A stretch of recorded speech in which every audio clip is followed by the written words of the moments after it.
नमस्कार, आप देख रहे हैं केमास न्यूज। हर समय आपके साथ मैं हूं राम सुंदर। केमास न्यूज की ताज़ा तरीन खबरों को देखने के लिए विजिट करें www.kemasnews.com। देखिए, संत रविदास जी पिछड़े दलितों के एक गैर बराबरी खत्म करने के लिए संघर्ष का जो आवाज तेज। देखिए, संत रविदास जी की आज जो जयंती है, ये दलितों और पिछड़ों गरीबों की गैर बराबरी को खत्म करने के लिए इन्होंने काफ़ी बहुत शांति का मार्ग अपना के लोगों को संदेश अच्छा दिया है। इनका कहना था कि मन चंगा तो कटौती में गंगा। इन्होंने कभी भी गरीबी और अमीरी के बीच का फर्क को नहीं समझा है। सबको बराबरी का दर्जा देने के लिए ज्ञान दिया है सबको। और इनकी जयंती में आज यही संदेश देने के लिए हम लोग गैर बराबरी खत्म करने के लिए और एक समाज में अच्छा समरसता का संदेश जाए, इसीलिए आज हम लोग यहाँ पर इकट्ठा हुए हैं और रविदास जी की जयंती को मना रहे हैं। पहले आप बातों को लेकर जो है यहाँ पर विवाद करने या कुछ गतिविधियाँ हो गई थी, उसमें यह है कि कुछ अराजक तत्व थे जो यहाँ पे जो आयोजक थे वो तैयारी कर रहे थे। कुछ अराजक तत्व उसमें आके विरोधी दल के जो बराबरी को नहीं मानने वाले हैं, जो गैर बराबरी अभी भी करना चाहते हैं लोगों को, तो ऐसे लोग थे, अराजक तत्व थे जो वो इसमें रविदास जयंती के जो आयोजक थे उनका कोई लेना देना उससे नहीं है। वो विरोधी दल के थे। उनका प्रोग्राम करने को लेकर जिस तरह आप लोग ये लगातार प्रोग्राम होता रहा जी, तो विरोधाभास किस बात को लेकर था? उनका विरोधाभास यही था कि भाई सब लोग यहाँ रविदास जयंती शांति से मनाते थे, ये स्थल जो है रविदास जी का है, तो कुछ दबंग हैं, व्यक्ति हैं जो कब्जा करना चाहते हैं इसको, रविदास जी के मंदिर को पूरी तरह से खत्म करना चाहते हैं। तो प्रशासन का किस तरह सहयोग मिला? देखिए, प्रशासन का सहयोग तो आज तो सही मिला है। इसके पहले प्रशासन का सहयोग ये था कि कुछ उपद्रवी गलती कोई और किया और सजा हम लोग को भुगतना पड़ा उसका। सर, जैसे सुनने में आता है कि प्रशासन के द्वारा भी लोगों के ऊपर थोड़ा जुल्म ढाया गया है, इसके बारे में क्या कहें? बिल्कुल किया कोई और, भरा कोई और। जैसे कि अराजक तत्वों ने पुलिस के ऊपर पत्थरबाजी या कुछ ऐसा किया था, जो विवाद किया था, जिसमें कि प्रशासन वाले आए तो अगर चाहते वो लोग बहुत शांति से काम कर सकते थे यहाँ पे, लेकिन कुछ न कुछ प्रशासन की भी गलती रही है, कुछ पक्षपात रहा है उनका, जो कि हमारे लोगों पर अत्याचार किए। ऐसा नाम आया है कि पुलिस वाले भी नाइंसाफी के साथ लोगों से मारपीट करते रहे, मतलब एक आम जनता की तरीके पुलिस भी मतलब उसमें शामिल है। कहीं न कहीं देखा जाए शामिल भी है। अब क्या कहेंगे, 26 FIR हुई है, FIR जो पुलिस की तरफ से FIR कराएगी, उसमें 40 से 50 नामजद है, तो आगे की लीगल टीम जो होगी आगे की क्या रणनीति? देखिए, हम लोग प्रशासन के पास जाएंगे, कप्तान साहब के पास पेश होंगे, सारी चीज़ों से उन्हें अवगत कराएंगे और उसके बाद ये चाहेंगे कि भाई जो मुकदमा लगा है हम लोग के वापस हो जाए।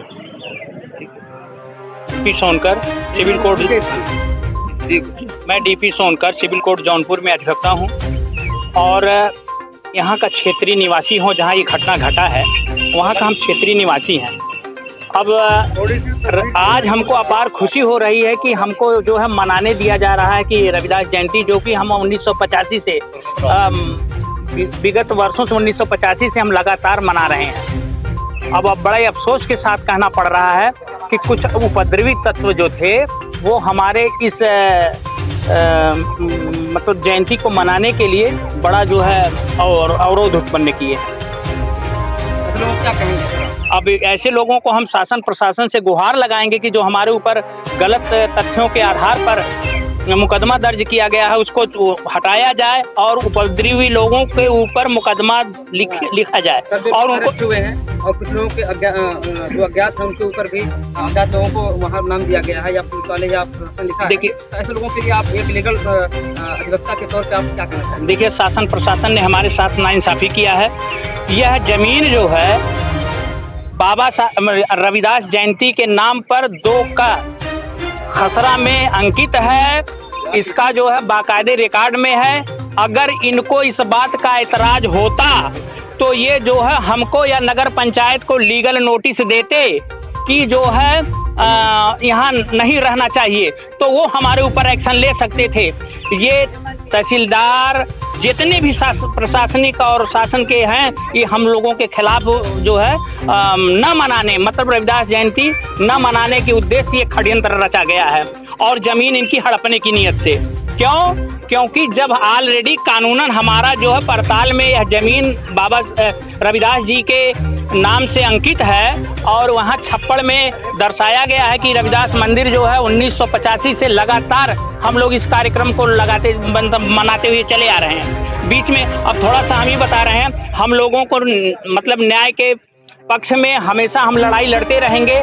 जब भगवान राम जो है इतने 500 साल से टेंट में रहे और आज उनका भव्य मंदिर बना, तो हम भी इस उम्मीद से यहाँ खड़े हैं कि मतलब कुछ दिनों में हम लड़ाई लड़ेंगे और यहाँ भी भव्य मंदिर का, रविदास बाबा जी का भव्य मंदिर का निर्माण कराएंगे। इसके लिए कुछ भी करना पड़े हम करने के लिए तैयार हैं। लेकिन जो शासन प्रशासन ने कहा है वो हमारे साथ अत्याचार हुआ है। हमारी बहन बेटियों को घर से घसीट करके मारा गया है। किसने मारा था? पुलिस वाले और जो है मतलब पुलिस के मतलब शासन प्रशासन के लोगों ने घर में घींच करके मारा। उनकी कमर टूट गई है, मेडिकल नहीं हुआ है। आखिर में हम कहते हैं ये तो नगर पंचायत का ना अधिकार था, वो हमको लीगल लोगों की लगी है चोट। कम से कम हमको लग रहा है 15-20 लोगों को लगा है चोट और जिनका डॉक्टरी मुआयना नहीं हो पाया है। तो दरवाजा टूटा है, छोटे छोटे बच्चों को उठा के फेंक दिया गया है। हम कितनी इतनी मार्मिक कथा तो हमने किताबों में पढ़ी थी, लेकिन हमको 10 बजे रात में किसी के घर में बहन बेटियों को खींच करके ले आना।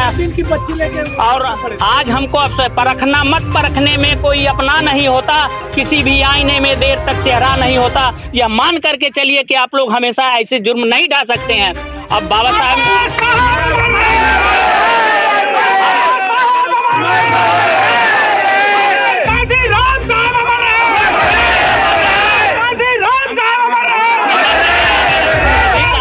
कानून की बात है, अगर किसी को प्रशासन को अगर इस मूर्ति से, बाबा रविदास जी की मूर्ति से अगर कोई मतलब उनको दुख था या यहाँ न मनाने देते, तो यह कहते हमारे नगर पंचायत अध्यक्ष को नोटिस देते, वो हमको आकर के सूचित करते। ये मूर्ति उठा के ले जाने वाले कौन होते हैं भाई? कौन ले गए? अब यही तो शासन प्रशासन के लोग ले गए, प्रशासन के लोग ले गए, मूर्ति यहाँ से उठा ले गए। यहाँ मूर्ति उठा वहाँ 1985 से बताइए, यहाँ जो डेकोरेशन हुआ था वो भी सब तोड़ ताड़ के आपके सामने, अगर माइक जाता है देख लीजिए, तोड़ के उधर फेंका गया है और उधर सब तोड़ करके फेंका। हमारी दीवार को गिरा दिए हैं, मंदिर की दीवार को गिरा दिया गया है। दीवार कितने दिन से यहाँ 1985 से। सर प्रशासन इस तरीके से प्रशासन जो है अगर ये हस्त मूर्ति उठा कर ले गई, तो क्या आप एक अधिवक्ता के तौर पर मैं जानना चाहूंगा कि क्या प्रशासन को अधिकार है हस्त मूर्ति ले जाने? कतई नहीं। अगर उनको एतराज होता तो वो नगर पंचायत को अध्यक्ष को नोटिस देते कि यहाँ गलत ढंग से दिया गया है, रखा गया मूर्ति, आपकी क्या राय है, इनको हटवाइए। और प्रशासन को क्या कहना चाहिए? प्रशासन ने एकदम गलत किया है कि मूर्ति यहाँ से, उनको अधिकार नहीं है, उनको मूर्ति उठा ले जाने का अधिकार नहीं है। और उन्होंने हमारे हक और हुकूक का जो है एक तरीके से गला घोटे हैं। अगर उनको किसी प्रकार की कोई दिक्कत होती तो हमारे नगर पंचायत हम नगर पंचायत के हैं ना, नगर पंचायत सुप्रीम बात हमारा है, उसको कोई एतराज होता आकर के हम लोगों से कहता, कमेटी से कहता कि नहीं जो है आप गलत हैं, तो जो एक्शन होता। सर हम समाज और देश की रक्षा करने वाले प्रशासन ही अगर देश का शोषण करे तो आगे तो यही तो होगा। इसीलिए तो मैं कहता हूँ, फिर दोहराना पड़ रहा है कि आज अफसोस के साथ कहना पड़ रहा है कि हम आजाद देश के गुलाम नागरिक हैं, हमारी कहीं कोई सुनवाई नहीं हो रही है। इसलिए बाबा साहब ने भी एक बात हम अपने लोगों से यही कह रहे हैं कि शिक्षा बहुत जरूरी है। बाबा साहब ने कहा था कि शिक्षा वो शेरनी का दूध है जो पिएगा वही दहाड़ेगा। तो हम